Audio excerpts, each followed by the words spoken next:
Hey everybody, what's up? It's your girl Bondy Blue, and I am back for Love in Hip Hop Miami. What is it, season 3? I think this is season 3.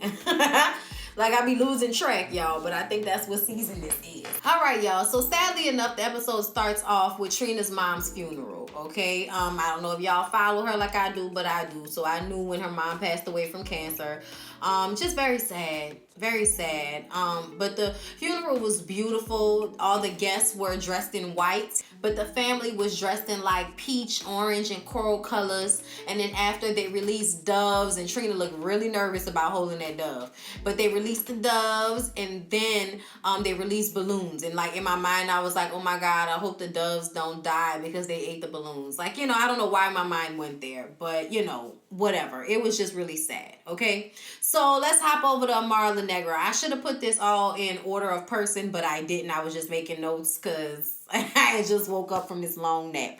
So Amara, but she and her mom, their dream home, and she's so happy. And it's, lots of grandma furniture everywhere. Like the most ridiculously gaudy, ugly ass furniture. Like, I'm sorry, Amara, but that bed is ridiculous. Like, that shit is nasty. Why? Like, and I love gold gaudy shit. I love the, headboards, the tufted headboards and all of that. Like, I love all of that. But there's a level to which the shit starts to look tacky. You know what I'm saying? Like sniffing cocaine off the coffee table tacky. And that's what this looked like. But this is Miami. So I guess, everybody's house needs to look like a tacky drug dealer's house, I guess.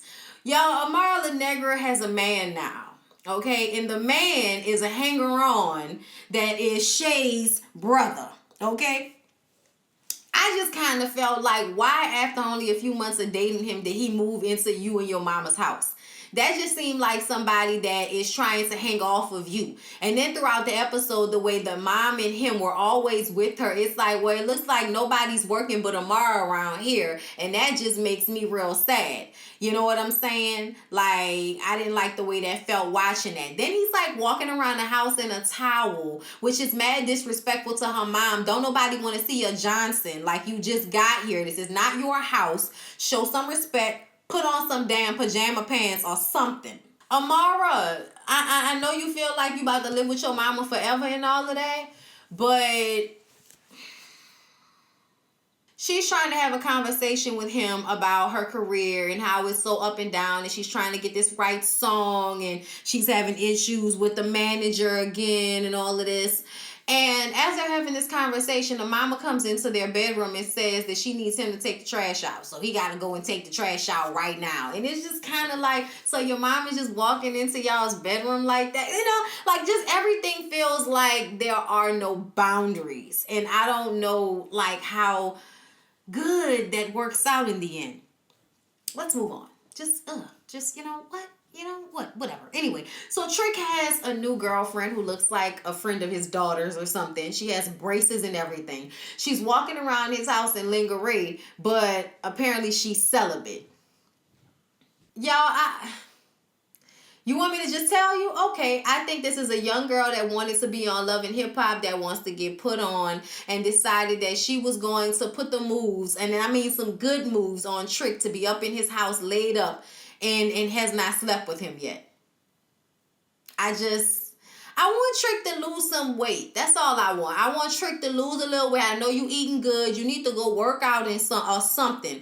Because even though y'all say some be looking embalmed, and that might be true, but ultimately we know he was sick, and that's what affected his complexion and his skin. Because it was not like that when, he was doing, I don't know what this world's gonna bring, but I know one thing, that this is the life for me. Baby, cause I'm a thug all day, every day. Baby, cause I'm a thug, wouldn't change for the world.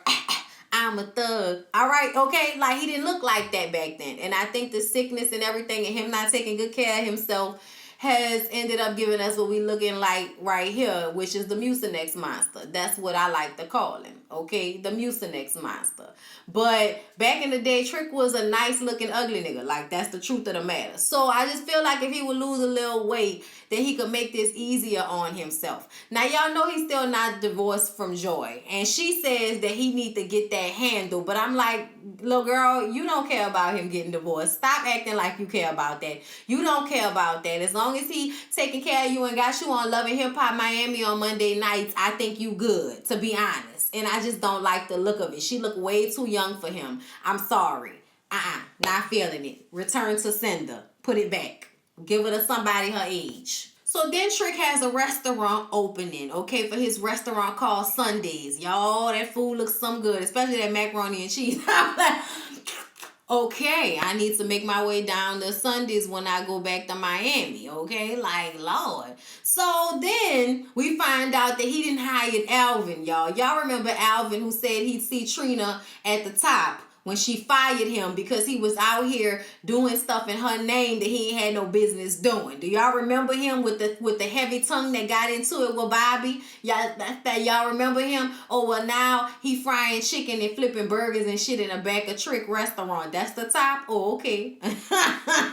Okay, I'll see you at the top of the restaurant, sir. Boy, bye. Anyway, so Amara, whole man MJ, and Bucky. Okay, Bucky, why you always gotta look like the young old hoe? What is that about? Like, I understand your body is great and everything, but ain't nothing. And I know Miami is hot. I'm from New Orleans. It's hot. I know. But I need to understand why you don't ever have on any clothes that feel like. Like, you just give auntie vibes, and then you get upset and get that boot in your mouth, and you start looking like a fish. And I want to like Shay, but she's just always so immature and exhausting and thottish. And you just wish that somebody would tell her, bitch, you too old for this. You too old for this. Anyway, and she especially too old to be getting upset because Amara might want to work things out with JoJo's angry bird, my face don't match my body looking ass. Like, I just don't understand why you are that upset about it. Like, Pleasure P is community D. He was not really for you. I know you thought he was with his little thick neck ass, but he wasn't really for you, sis, okay? And he wasn't really for JoJo either. He played her dust. And if you don't want to ever be friends with her flaw ass again, that is your prerogative. But why you feel the need to get so upset and feel some type of way against Amara, who you now call sister because she laying up with your brother who is probably laying up with her so that he could have something to do and have a sugar mama or something like that. Y'all out here setting people up. Y'all look like some scamming ass siblings, okay? I'm sorry. That's just how I felt about it. So then Joy comes over, and I guess that she and Bucky are cool, but she was looking like she didn't want to speak to her. She kept turning her head and shit. I was like, Joy, what you looking for, sis? Where you at with it? You know what I'm saying? Joy is still not divorced from Trick, and she just wants to get a divorce. That's all she worried about. I'm like, girl, you had to open in this man restaurant and sitting up there talking about, you know, oh, he gonna be in a friend zone again when they started talking about the Nikki girl. Like, I just kind of felt like Joy's whole energy is more immature than she wants us to believe. Prima Donna comes through, okay, looking rather uncomfortable. Like, sometimes people just be looking stuffed in their clothes, and it's just, you know, it looked like there could have been something way more relaxed for you to wear to come eat this food, okay? And Bucky mentions that, you know, Trick has this new girl, and the new girl is here, and Joy says that I'm happy for him. I'm happy for him.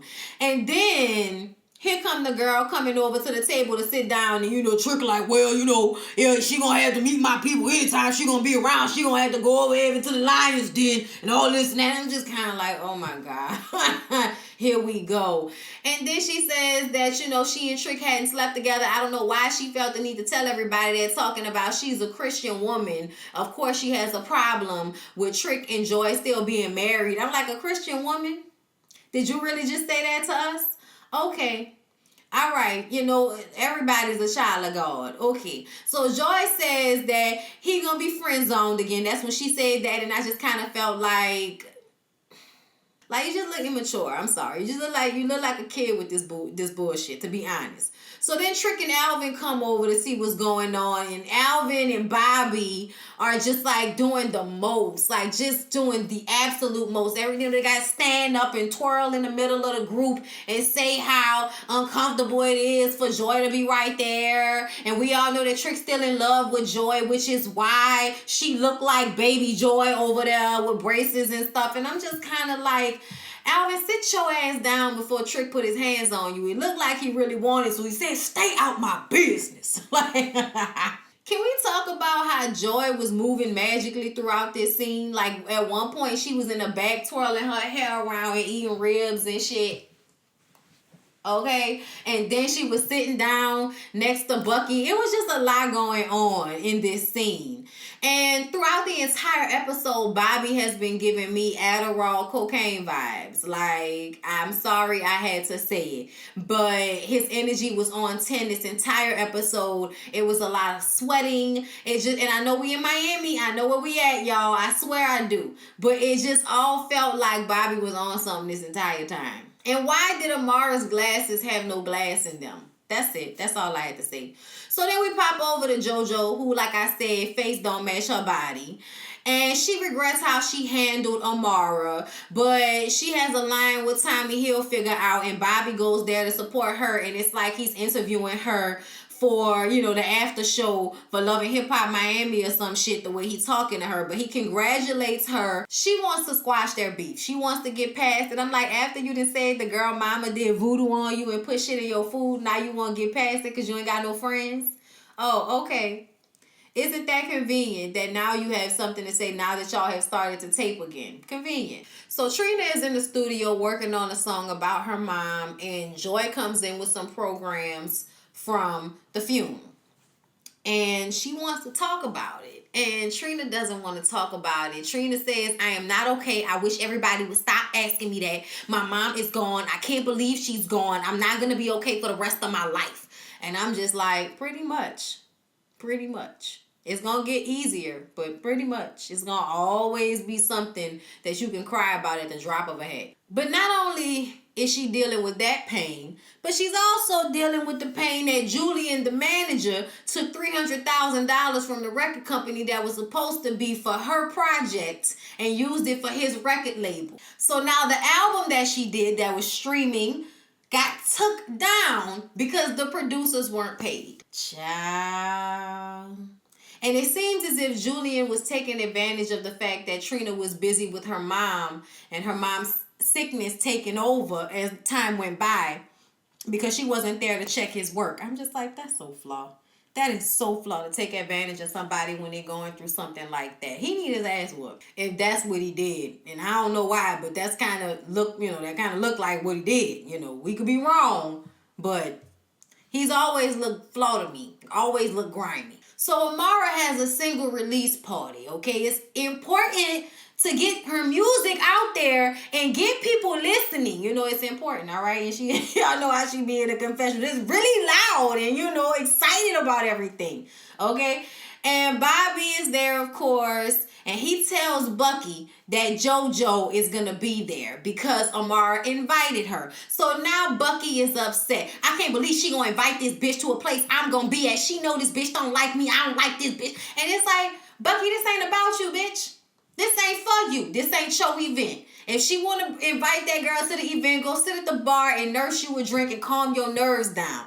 But you getting this upset is ridiculous, okay? Joy is over at the bar with Trina and Trick flirting with him, talking about he want his old thing back. Girl, I want you to figure out what the hell you want. That's what I want you to do, okay? Amara goes over to Bucky and she starts going off about how she's losing a real friend because she don't know where her loyalties lie and she's loyal. She supports her in everything she does. Then she starts crying. Her brother MJ is there, of course, glued to Amara's side. So is Amara's mama, okay? and MJ is telling Bucky to calm down and this is not the place and to talk about this later in-house. And she like, no, you need to stay out of it before you gotta choose between your sister and your old lady, okay? So you just stay out of it. I'm like, girl, if you don't pull yourself together, this is ridiculous. The loyalty you require from people is the loyalty that you get when you're fucking them. You ain't having sex with Amara, stop it. Amara goes over there to take pictures and focus on herself because there's really nothing she can say. She was like, I didn't tell you because I knew you would be upset and I don't want to upset you. I love you, you know.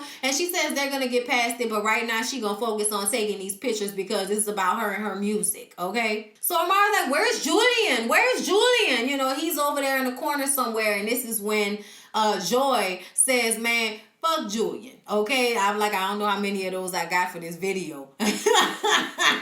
Okay, Julian, all right? We'll do it like that, okay? Amara says, what am I missing? Am I missing something? And then Bobby explains how he stole $300,000 from Trina. And Amara does not know what to believe. I don't know what to believe, you know. It's so dramatic, y'all. So then JoJo gets there with her man who looks like a hanger-on himself. And Bucky is like, let me get my ass out of here because I don't have time to be going off on her. So she leaves, all right? Mara goes over to her and she's like, you know, I thought that I was going to make up with you tonight. But then I went and I watched some of your old interviews and I changed my mind. Because the only reason why you're trying to come and talk to me now is because they're here talking about the cameras. Okay, so now that's making her feel like she don't even care. She don't want to make up. You were never really her friend, and that's that. When really you don't want to upset your situation with MJ and Bucky. That's what's really going on here. I feel like if you invited her there, you already saw those interviews. You got mad all over again and just and let her come here so you can tell her that you still mad. Like, that was stupid. That was very stupid. Okay, but whatever. Like, I guess, Amara. And JoJo gets emotional and she's like, okay. And then she takes her mic off and she leaves. I honestly felt a little bad for her, but not really. So Amara performs and Bobby is singing all the words to her song, High as Hell. Oh, I am. Like, he's so extra, and Trina is just sitting there like just looking at him and shit. Lord have mercy. Then Trina sees Julian, but she said this isn't the time or the place to talk to him, so she's gonna let it go for right now. All right. Bobby says that he owes you $300K or else. He's standing up. I say, see what I mean? Okay. And then we get the Joseline Hernandez promo. I'm back, bitch. You know, I'm back, baby. Like, you know, I guess. And we'll see her with Trina next week. And she's going to be talking bad about Mona and them. Let me tell y'all something. I saw a preview to Joseline's Cabaret that's going to be on Zeus Network. It's on Twitter. And it's her talking to her own man and talking about how toxic Love and Hip Hop Atlanta was for her. And I'm like, okay, Joseline, I'm here with you on that. And just how, you know, I'm the one, you know, they really could have gave me executive producer because I was the one that was telling them, you know, do this scene here, do this scene there. All right, fine, I'll even give you that. But when she said that she is faster and younger and sexier and more talented and she's going to do more than Mona, I said, Joseline, Mona had done more than you by the time she got to your age, which is 33. Okay? She's older than us, but by the time Mona got to 33, she had done more than you in music. Okay? So even if you did do great things in reality TV, from now until your ass is 60 years old, Mona will still be more successful than you, not only because she made you, let's be honest, but also because she had a whole 30-year jump on you. So I just, you know, I'm looking at Joseline in that preview like, so the problem still remains that you really think this highly of yourself and you have no reason to feel that way. You are a beautiful girl, you know, you have a great body, and you have a, you know, like you have a explosive personality, because I can't say you're likable like that. People like you, but they like you because you with the shits and you entertaining, not only to laugh with, but to laugh at. Okay, like, come on. All right. And, you know, Stevie tried. He gave you, you know, Stingy with the Kitty Cat. He tried.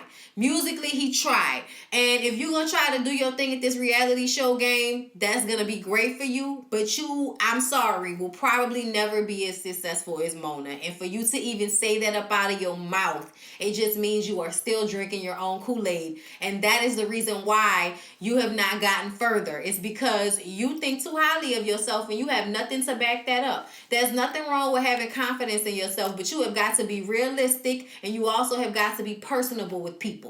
And when they feel like you talking to them like you know some shit when you don't know nothing, they're not going to want to work with you. And that's what happened with Joseline. That's why she didn't get further, because she got in her own way. She has a messed up attitude. And so for me to hear her talk like that, I'm like, so nothing has changed. Great. This should be entertaining. And I see that it will be. She's going to bring a pig to a prima donna's event. I'm going to go listen to Stingy with my Coulda Cat. All right, y'all. Love y'all. I'll see y'all in the next one.